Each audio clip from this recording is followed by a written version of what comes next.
Welcome back to another technical deep dive here in the debug zone. Today we're tackling a big question and breaking it down with insights from other users.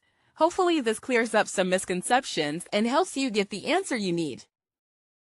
So buckle up, stay a little curious, and let's jump right in.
And that's a wrap.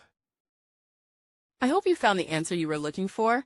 If you did, take a second to hit that subscribe button. It really helps out. And let me know in the comments which solution worked best for you. See you next time in the debug zone.